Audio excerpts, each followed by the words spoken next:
Reaction kwanza. Yaani usianze kuongea. Reaction kidogo mtazamo. Twende action.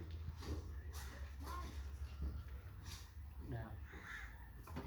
Shukuru sana kwa kuweza kunisaidia. Lakini hapa niko wapi? Hapa sehemu salama. Sauti, uko sehemu salama, twende. Action.